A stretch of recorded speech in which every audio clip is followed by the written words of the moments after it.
Good morning, everyone. How are you doing this morning? Welcome to Kerux Ministries. I am Dr. Derek Smith. I am your Kerux for this morning.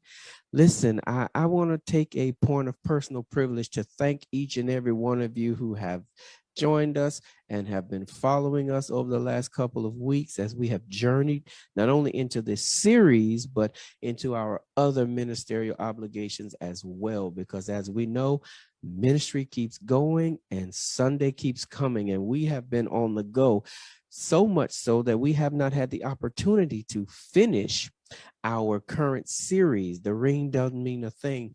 And today I want to take the opportunity to finish that series because the series has been very, very vital. And I've been getting lots of feedback that this is the kind of message you guys want to hear on how we can make each other better, how we can apply the Bible to our lives. That being said, I want to get right on into this thing. I have already prayed, so I am not going to belabor your time. I know you all have other services to get to this morning, and I know that we're still coming off of the powerful resurrection services we have had last week, and I know that we are all still just as excited. You've had your he got up and did your dance and everything else in between. So now let's get back down to after the cross. Can we do it? Okay. Meet me in the book of 1 Corinthians in chapter 13. We're going to deal with this letter to the church at Corinth. Chapter 13. Beginning at verse 4. I'm not going to hold you guys very long if I can help it. I am going to get in and get out if I can. I'm not going to read a whole lot. This letter to the church in Corinth, 1 Corinthians chapter 13, beginning at verse 4. And your Bible should read, "Love is patient. Love is kind. It does not envy. It does not boast. It is not proud. It does not dishonor others. It is not self-seeking. It is not easily angered. It keeps no record of wrongs. Love does not delight in evil." Shall I say that again? Love does not delight in evil, but rejoices with the truth. It always protects, always trusts, always hopes, and always perseveres. So far in this series, we have talked about finding a spouse who adds to your life, someone who makes you better. Then we took a look at those partners who really didn't have an understanding of teamwork, nor the ability or want to meet us halfway on this journey. In our last message, we looked at facing the realities of marriage and debunking those fairy tales and those myths that we have and our false expectations that we create in our minds about what marriage will be like or should look like. But for our final message in this series, I want to take you on a journey into what it actually takes to make a marriage work. It's going to be a very introspective message. And I want to preach from the subject. I know you see it on the screen and you're probably already wondering about it. Love and a box of Legos. Simple in its scope. Love and a box of Legos. Originating in 1932 from the Denmark workshop of old Kirk Christensen, Lego blocks have been a favorite for 90 years. They have humble beginnings. First, they were made of wood, and they were later developed into the plastic brick that we now know of, with those interlocking studs on the top and tubes on the bottom in 1949. The word Lego comes from the Danish phrase, legot, meaning play well. The mission statement of the Lego company reads as such: to inspire and develop the builders of tomorrow. Our ultimate purpose is to inspire and develop children to think creatively, reason systematically, and release their potential to shape their own future, experiencing the endless human possibility. Those little bricks, ladies and gentlemen, provide hours of fun and brain stimulation, allowing users to create elaborate designs. I don't know if you've ever been to Lego World, but my wife and I took our son, a couple years ago, and it was breathtaking. We saw cities built of Legos. We saw vehicles built of Legos, buildings and characters and all sorts of things built of Legos. And you wouldn't even believe, as you see this image of this couple on this screen in red, built entirely out of Legos. But I know you're probably wondering what in the world that has to do with marriage, or this scripture for that matter. But spouses, hear me good, can learn a lot from the premise of these simple little toys by following the instructions. You see, the way you create Lego designs is much the same as it is in building a successful marriage. It's really complicated. I promise you. You ready? Take notes. One brick at a time. And I bet since I gave you this subject or topic, if you will, you're probably full of questions for me right now, wondering where this message is going. But now that I've said this thing, now that I've given you this subject, now that you have said I do, I have a question for you. And the question is this: how are you going to make it last? Let me ask that again. How are you going to make it last? You've jumped the broom, you've walked down the aisle, you did the walk of triumph, if you will, going back out to do your first dance at the reception. You've got all of these gifts and all of these guests, and the preachers just pronounced you husband and wife, or man and wife, if you will. How are you going to make it last? Because when you get back home, that's the question you have to face. Ladies and gentlemen, if you would walk with me for just a few moments, known as the love chapter, 1 Corinthians chapter 13 depicts Paul explaining how important love is in a person's life. He says that even though someone has many gifts, you can read it later, without love, they are somewhat useless. You can have marvelous gifts used to help people and bring joy to those who need it, but without love, your works will be useless. In the words of Solomon, it's all vanity.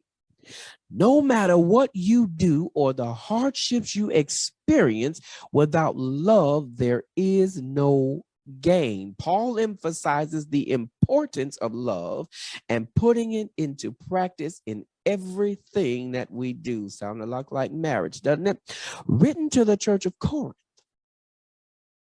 Paul begins describing the characteristics of true love and wraps up the chapter by letting us know that love is superior to all other gifts. You can speak in tongues, you can prophesy, be full of faith, you can help the poor or become a martyr for the people. But if you don't have love, you have nothing. As it is when it comes to making your marriage work. Suffice it to say that though love may be the primary ingredient, and I've said this before, it is not always enough. There are some other things you're going to have to do in the name of love, catch that, for this union to work. And the first thing you're going to have to do is own up to your mess. That's the first point of this message right here. I told you in the introduction it was going to be very introspective. You're going to have to own up to your mess. See, Paul says in the A clause of verse 4, love is patient. Love is kind. We're in verse 4. Read along with me, okay? We can work with this right here. See, let me show you what he meant. See, a successful marriage thrives on humility. But check this out. Love flows through a marriage that lives up to mutual responsibility. I'm not sure what you thought it was when you were married, but I came to tell you what love is not, and that love is not a ring. It's not that flashy thing on your finger. Love is not a home. It's not a car. Love is not jealous. Love is not uncertain. Love is definitely not unsupportive. Love is not unequal or unbalanced. Ladies and gentlemen, I came to tell you this morning, love is responsible. What does this have to do with owning up to your mess? I'm so very glad you asked me. You see, so many times we use the word love as a euphemism to dog a person out. We don't think about the consequences because we love each other. Y'all didn't know I was going there this early, did you? We expect our spouses to just accept us as we are without any boundaries nor accountability. Because I love you, you should be able to understand. Because I love you, I can treat you how I feel. Because I love you, I can talk to you any kind of way I want to. I can do whatever I want to. I can make you feel however I want to. And because I love you, you ought to understand it. I just said that, didn't I? It still sticks. I've got to ask you a question, ladies and gentlemen. When are you going to accept the fact that because you love me, you ought not to be intentionally hurting me? When are you going to own up to your mess? If love is patient, that means you've got to accept the fact that you're not perfect and neither am I. You can't expect me to be everything you're not without loving me through the process it takes to get there. We've got to walk this thing out together. Don't get mad at me for being myself when you've been doing you the whole time. It is at this juncture that I should be able to tell you that you can relegate your marriage and compare it to a game of Legos, in that if you work together to build it, the closer you get to the goal. But however, if you do not work together, it will build a wall leading to nowhere, and you will have to start all the way back over. That's a good place for y'all to type amen. The word patient is interchangeable here with long suffering. That means love believes in giving a second and a third and even a fourth chance. Now, hold on a second. Just because love will endure a long time does not mean I have to stick around here while you're doing things contrary to what it is. I can love you from a distance while you get it together without putting myself in harm's way. See, the Bible goes on to say, or Paul, if you will, that love is kind. When we have and show God's love towards our spouse, it will be seen in our simple acts of kindness. Let me help you. The simplest yet most powerful act of kindness you can ever show anyone is to simply say, you ready? I'm sorry. Not I apologize, because the word apology comes from the word apologia, meaning to defend. If I apologize, I'm getting ready to state my reasons for why I did it. I'm sorry. Can you forgive me? I messed up. It's my fault. See, those are words we don't want to say. And don't get me wrong, I struggle with it too sometimes. Only human. But let me tell you something. Those are the most powerful words you can ever use if you want your marriage to last. There's nothing worse than being in love with someone who never does anything wrong. Is there anybody listening to this message right now that can say that I'm tired of being the only one that's sorry? I'm tired of being the only one jacked up, and I'm not the only one causing problems in this union. I'm tired of hearing myself say sorry because you think I'm wrong, not me, but you think I'm wrong. I'm tired of complaining about how I'm always hurting you. I'm tired of your complaining about it. When are you going to stand up and say, I'm sorry for hurting you? Having a successful marriage requires you to check yourself from time to time. So if you want to make your marriage last, slow down, Smitty. The next thing you've got to do is you got to learn to be selfless. That one right there ought to hit home for a whole lot of us, because we're more selfish than selfless. It's getting good now, huh? I told y'all I got to get in and get out of this thing. Here in the next couple of verses, Paul tells us what it takes to show love. See, but the subtle undertone of these verses rests in their communication of realizing that you've got to get over yourself and how you feel about everything else. Let's keep reading, child of God. The text says, it does not envy, it does not boast, it is not proud. Verse 5 says, it does not dishonor others, it is not self-seeking, it is not easily angered, it keeps no record of wrongs. Love does not delight in evil, but rejoices in the truth. I got to stay in the text. I don't want to be making anything up. Marriage requires meekness and humility. You must have the ability to see beyond your own stink to keep the ship from sinking. There are no shortcuts. There is no marriage for dummies, if you will. No, there's no let me show you how to be a good husband or let me teach you how to be a good wife. There are no blueprints to a successful marriage. Let me say that again. There are no blueprints to a successful marriage. It doesn't come with instructions. Much like parenting, it is the ultimate on-the-job training. You're going to learn as you go. And as you go, you'll grow. Oh my God, that was good. You listen, the only thing that will trip you up faster than anything else is being selfish. See, motives matter in marriage. Well, while you're here is just as important as your being here. I gotta slow myself down. It's just as important as you being here.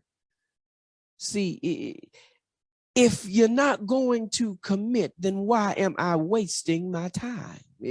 Paul said those who marry will face many troubles in this life. If we're not on the same page, this is a train wreck waiting to happen. But you can't fully appreciate this verse unless you've read chapter 12. See, in chapter 12, Paul said, the eye cannot say to the hand, I have no need of you. Nor again the head to the feet, I have no need of you. Wait for it. He goes on to say this. He says, God has so arranged the body, giving the greater honor to the inferior member. Sorry, that's not always women, men. That there may be no dissension within the body, but the members may have the same care for one another. See, the two are connected here because Paul begins to talk about pride and a sense of superiority because of what they have or who they are. See, love doesn't say I don't need you. Love recognizes that everybody brings something to the table. Everybody in the union or body, if you will, is necessary. We don't realize how important something or someone is until it is hurt or we no longer have them. Y'all better hear me good on this fine morning. See, from God's perspective, preach, Dr. Smith, there shouldn't be any conflict in the body. Doesn't the text say that the two of them shall become one flesh? In order for you to be one flesh, that means you are united. That means that you are in unison. That means that there is no competition. There is no conflict. That means that the prideful one has to be checked, and the less honorable or shameful member needs reassurance. Oh my God, listen, I came to tell you that whenever you have a part of the body that only lives for itself and doesn't contribute anything to the rest of the body, when all it does is uses up the resources of the other members for its own benefits, it's called a cancer. Let me say that one more time. Whenever you have a body part that only lives for itself, it doesn't contribute anything else to the rest of the body. When all it does is uses up those resources of the other members for its own benefit, it's called a cancer. The only thing it's fit for is to be cut off or cut out.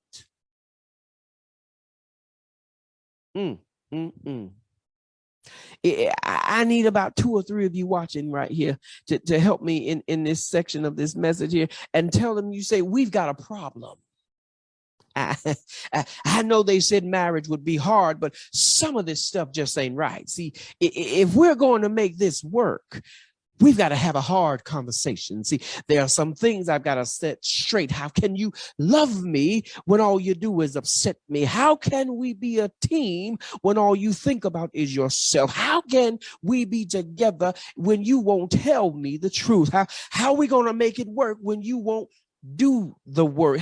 How are we going to move forward when you keep bringing up the past? How can we be happy when you're always mad? I need stability. I need insurance, and I need peace of mind. I got to know that it's not all about you and what you want. How can two walk together except they be agreed? Look at here. Hold on a second. I got to know you're not going to hop on the next pack of washboard abs or trade me in for a younger model. I need to know that you're going to stick around. Ladies and gentlemen, this is the last point I want to make. There's one word in this last verse that sums up how to make your marriage work. If you read the text with me, you know what it is. And that word is always. What that shows us, right, is that in order to make your marriage last, you've got to be committed to it. I told you all in our last message, and I just told you all not too long ago, love is not always enough for a healthy marriage. Marriages are a test of our emotional and life skills. Marriage is what you would call a definitely maybe relationship. Listen, it is a definitely maybe relationship. It's a close relationship. It's an all or nothing relationship. It's an intimate relationship, but it's shaky ground. If intimate relationships were mortgages, right, we might call these subprime commitments, meaning they are high-risk projects with little or no collateral security. Unfortunately, just like subprime mortgages or car loans, these relationships are designed from the outset to fail. Because just like a subprime mortgage or a variable rate mortgage, when the rate increases, you're not prepared for the shift in price. In other words, when life comes against your marriage, you won't have what it takes to stand the test. Sometimes people who seem to work the hardest at love are the ones the furthest from it. See, they do things to make you think they love you. The whole time, they're just looking for attention. Stop me when I lie about this thing. When it all falls down, you find that they don't have the backbone to help you carry this marriage. They're not even marriage material. And all they're doing right now is dragging you down with them. Why? They give up too easy. They always pass the buck. They spend too much time worrying about nonsensical stuff. They always want to fight. You're never good enough. They're always threatening divorce, and they never see the light at the end of the tunnel. I've got a question for you. How can you love me when you don't even love yourself? How can you protect me when you're damaging yourself? You're not fully in this thing because you're the very antithesis of what love is. The tension here is that these are the kind of people we flock to. Everything that love is not tend to be the people we've got till you let God send you the right one. These are the ones we marry and want to fight the world for. You lose yourself in the madness that is your marriage. And even when you want to leave, something holds you back. You find yourself looking in the mirror, wondering how in the Sam Hills of Wisconsin you ended up here to begin with. See, the problem I have is that I love you and I don't even know why. Anybody else got that problem? I don't know why I keep praying for you. I don't know why I keep longing to see you. I don't know why I've got to hear your voice. I don't know why I want to hold you even though you don't want to hold me. I don't know why I can't live without you even though you living just fine. I don't know why I ain't left your sorry behind yet. And I know you ain't no good. I can't think of one good reason why I haven't packed my bags and walked out that door. Every time I want to leave, something is holding me here. Every time I think I'm done, I fight a little longer and a little bit harder. You don't deserve me, but I can't desert you. You put us through hell, and I did it with a smile on my face. Y'all better stop me. Look here. What's keeping me here? I'm committed to you, and you don't even love me the same. Told y'all this was going to be an introspective message for you. You ask yourself these questions. You make these statements to yourself, and you try and figure out what is keeping me here. Why can't I leave you when all you're going to do is hurt me every single chance you get? Why can't we seem to be on the same page in this marriage? Why is it every time someone calls my phone, they're talking about you? First question I got to ask you is how they so comfortable talking to you about your spouse in the first place? This ain't on my notes. Roll with it. Why do they have the gall or the gumption to call you and tell you what your spouse ought to do? What door did you open to allow them to do it? What part are you playing in fixing your marriage? Listen to me carefully, beloveds. Your marriage will only go as far as your partner can see themselves being with you in the future. Let me say that again. Your marriage will only go as far as your partner can see themselves with you in the future. If all they see is the next 5 years, you're going to start having issues around 4.5. If all they see is 10 years at 9.25, you're going to have some issues. Maybe 7. I'm done. I said enough this morning. Simon Sinek once said, working hard for something we don't care about is called stress. Working hard for something we love is called passion. If there is no passion for the marriage, it will not work anyway. The thing is, love is hard. Relationships are hard. Marriage is hard. You can't be weak-minded and happily married. I'm going to say that one more time. You can't be weak-minded and happily married. You've got to understand something. There are going to be some good times. There are going to be some bad times and some times in between. The good times bless you. The hard times test you.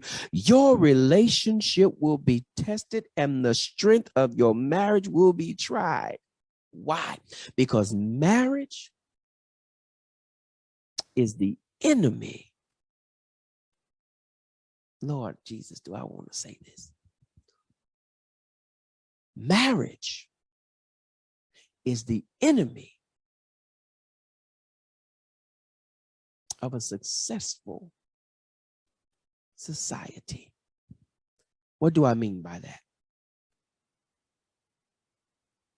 When marriages work well, societies blossom, economies flourish, children are raised properly, right? When marriages falter, economies crash. Children turn out like little hellions. They're raised in single-parent homes, abusive homes. The statistics are proven right. It is the enemy of a successful society.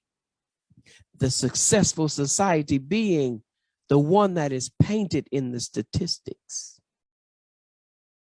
Because we are designed by society apparently to fail at everything.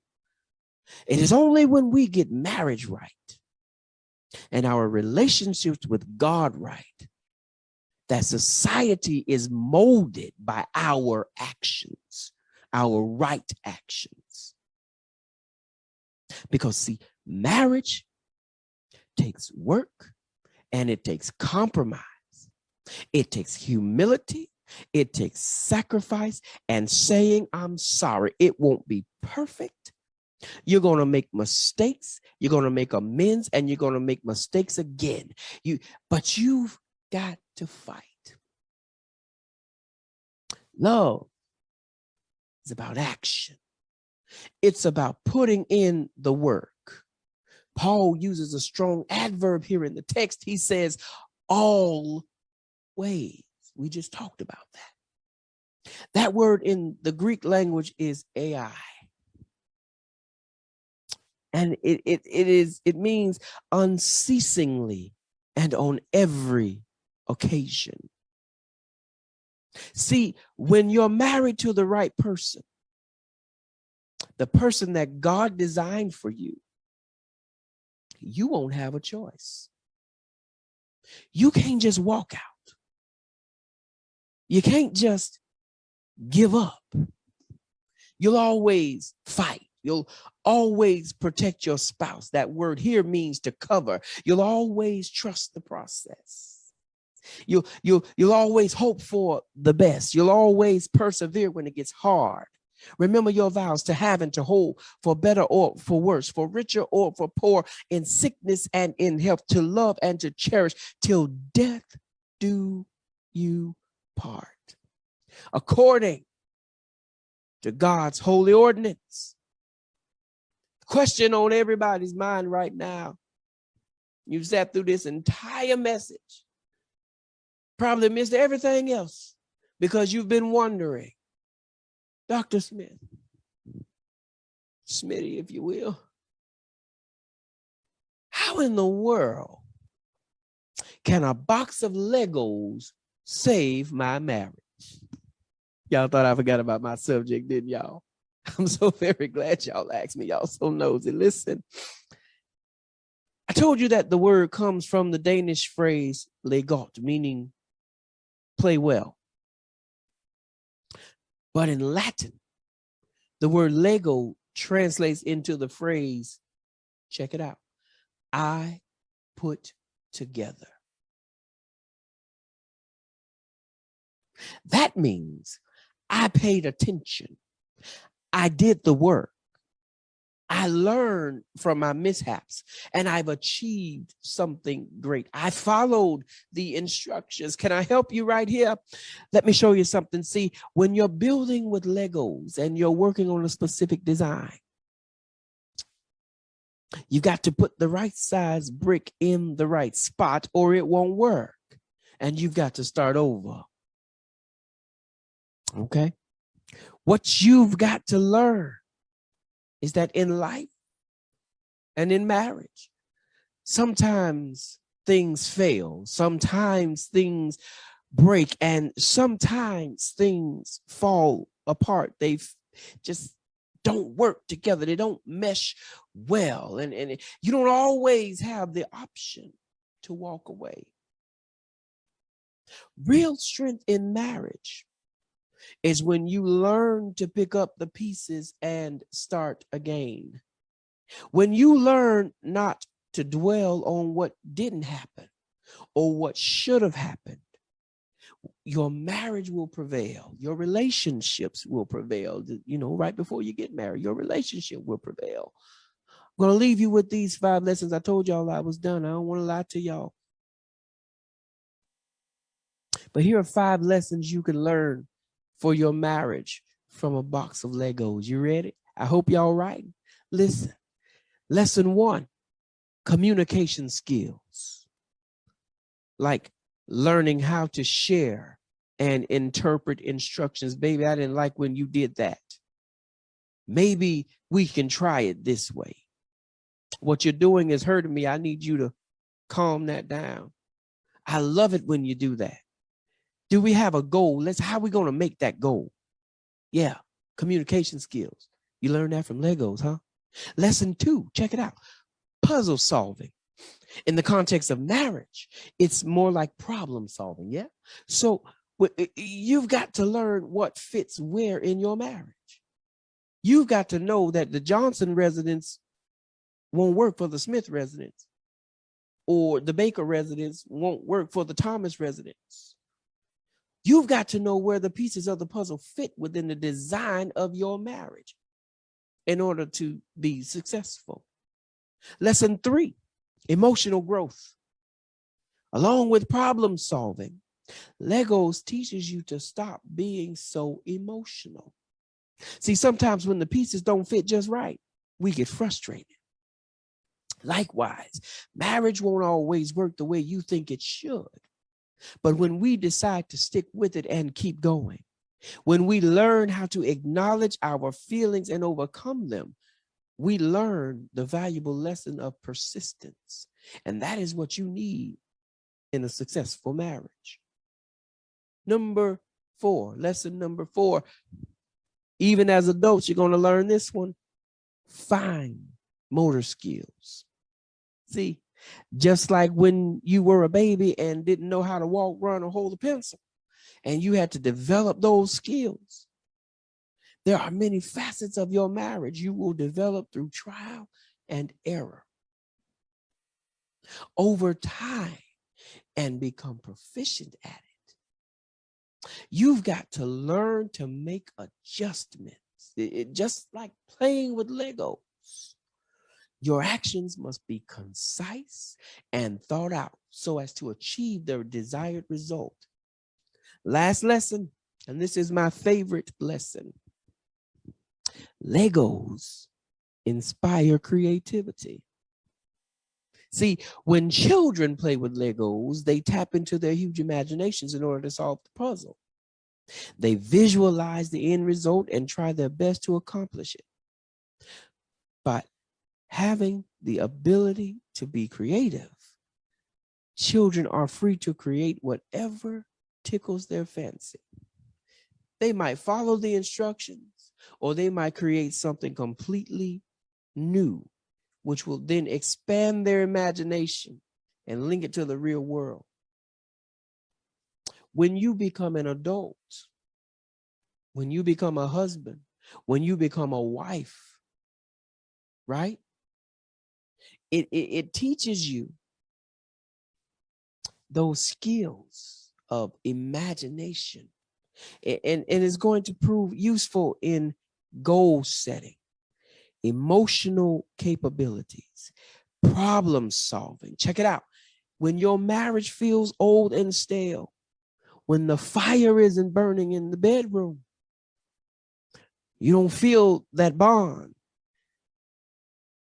In the words of Tamia, a little bit of imagination goes a long, long way.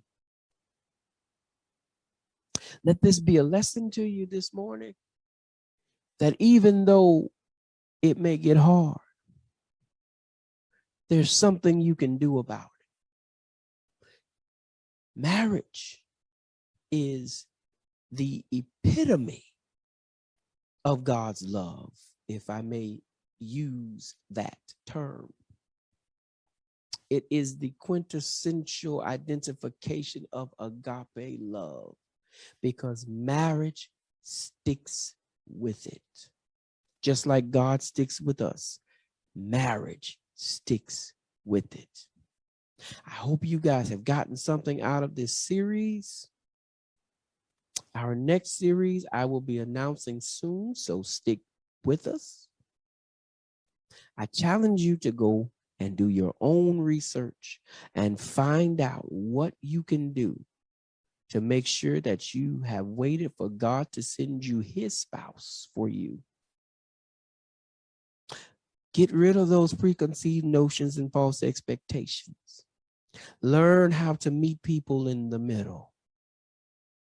And number 4,